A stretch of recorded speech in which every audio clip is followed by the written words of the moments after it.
Hey, what's up? It's Jim, and today I'm going to talk about Call Me By Your Name.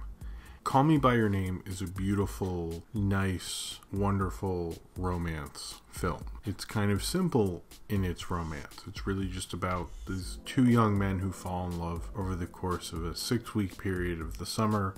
They're not even really in the relationship for maybe 3 of 4 of those weeks. Not exactly sure, but a lot of it, let's say. I found watching this film to be interesting because I don't think I liked it as much watching it as I did when I was walking away from it, which is not something that happens a lot to me, ever. But at the same time, there were certain parts in this that felt like textbook kind of pretentious art movie. And I still like this movie. I'm not trying to be fuck this movie, it's textbook pretentious art movie.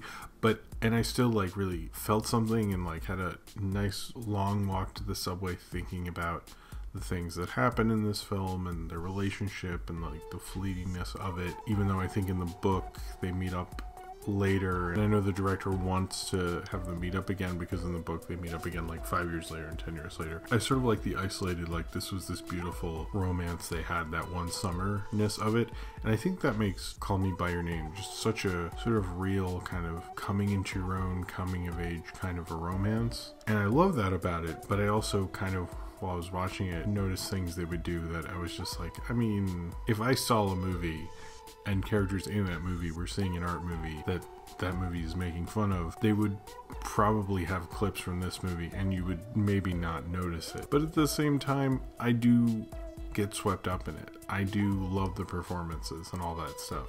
And I think Call Me By Your Name walks that line. It walks that line finely enough that I think it's, still a very good movie. I don't know if it would make my top 10 list, but I think it's one of those films that definitely deserves to be considered for such. That's why I'm seeing it. But this is a weird experience of seeing a film that swept me up in it. It definitely took me off to this beautiful idea of an Italian summer and being in this beautiful house and seeing this beautiful country and having this amazing sort of life-changing romance. And it was a wonderful trip to go on, while also being a little cynical about it, at the same time remarking in its beauty.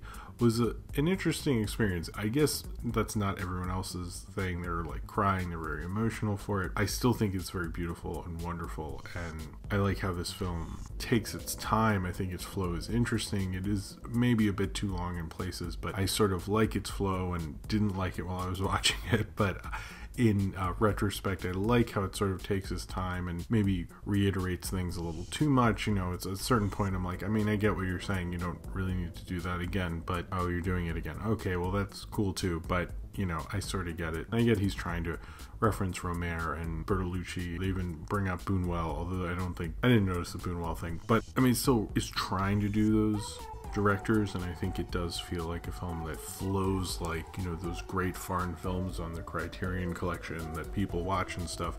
And to be honest, I've seen most of those movies and I love those movies and I love how they flow and things like that. It almost felt like the director of this, Luca Guadagnino, I think, was sort of almost making this in the way that people used to make kind of critical and kind of cultural or intelligentsia kind of acceptable kind of movies from the 80s. This felt very 1983. Even the font that they use for the main title is on the poster and used in the opening title sequence very much feels like very early 80s, but it flows in that way. I know this is written or adapted from the book Call Me By Your Name, which is by Andre Ackerman. It was adapted by James Ivory from Merchant and Ivory. It sort of flows like one of their films, but I don't think Merchant and Ivory, although I like a lot of those movies when I see them, they don't really, I think, have much of an influence in terms of film history or movies that are inspired by them or things like that. I feel like a lot of the movies that are made, even because of them, probably would have been made whether they had happened or not. And it felt like a lot of this filmmaking was, I understand it's supposed to show that the director wants it to show that nature kind of brings out kind of the primal desires of people and things like that. This film, and often with art films, they give you a lot of space, and they give you a lot of space to think, and hopefully you're not just thinking about man, have I paid the gas bill or something. You're thinking about the ideas within this film and things like that. There are ideas in this film. It has this nice romance, but I don't think it's necessarily an intensely deep film. There's a beautifulness to the romance and there's a beautifulness to way it flows and things like that. But just because you are doing that does not, and because you're sitting there, I think people are reading all sorts of things into this, and you can say, oh, it's doing this and doing that. I think it is giving you the atmosphere of the location and stuff, which this film does excellently well. I think Italian tourism will definitely be up. Not that I think that was an issue for them, but because it just like makes it look beautiful and amazing, and it definitely gets that feeling of if you've ever been on a trip more than a weekend or something, and you wake up after like the third day, you almost feel like this is your life, this vacation. Not that you like are crazy or something, just this feels very natural, like your flow in this vacation setting, and it really got that feeling very, very well. I've never done like a 6-week vacation in a European country.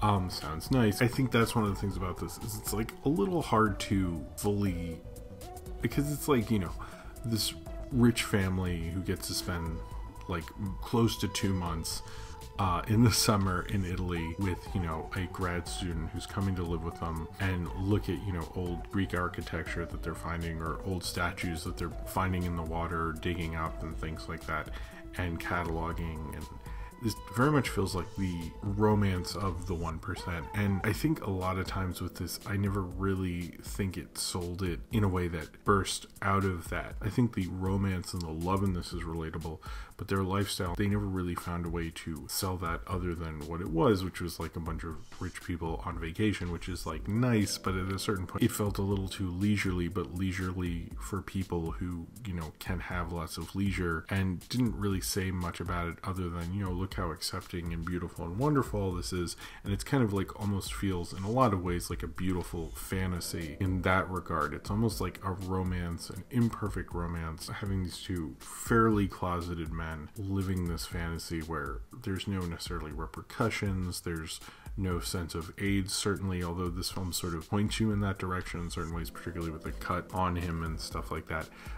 But it's really not that way for most people, and not to like just bring it down by being like, hey, movies, there's a thing called reality, and watch me breaking this down for you. It did feel like watching these people's lives in a very nice, comfortable bubble. And I think Call Me By Your Name is beautiful within that, but it almost like this film understands its context, and maybe I think is maybe sort of being a little self-aware about what it's doing when they do those effects with the film and exposure kind of thing he does towards the end, and the things he does with the film stuff.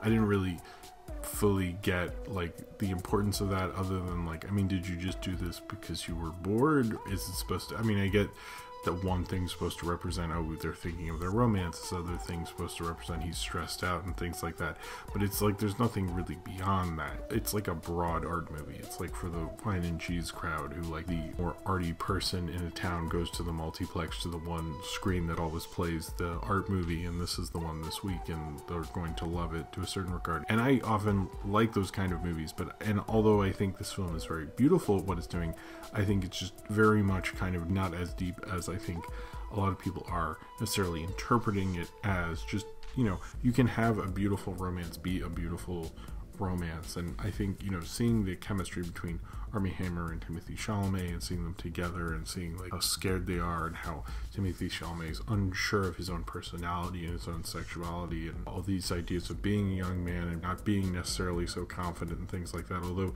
he's both like not confident but also like, you know, nailing a bunch of other ladies. So it's like, part of me is like, I mean, you were still fairly confident, but, you know, it seems like you're having some identity issues, and having all that wrapped up in it, I kind of like accept it within that whole thing, and I'm fine with it. Oftentimes its broadness is beautiful, but I think, you know, particularly when they have the camera just slowly move away to the window while they're having sex, I thought was a bit lame. I have read that, you know, both the idea of when the director who took this on decided to cut out any of the more extreme sex stuff other than the peach thing, but the directors also had in their contracts that they wouldn't do full frontal, which I think it's a little weird to have no dicks in the gay romance movie. I kind of thought there'd be more dicks in this, and there's not at all, except for like statue dicks, but that doesn't count, I don't think. This film feels almost old hat in a lot of ways, but not in a refreshing, like, oh, they don't make movies like they used to. This reminds me of a period of 80s filmmaking where I'm like, I mean, I enjoy some of those films, but I don't think it excited a lot of people about the filmmaking, and that's why you can like not talk about Merchant and Ivory when it comes to 80s cinema,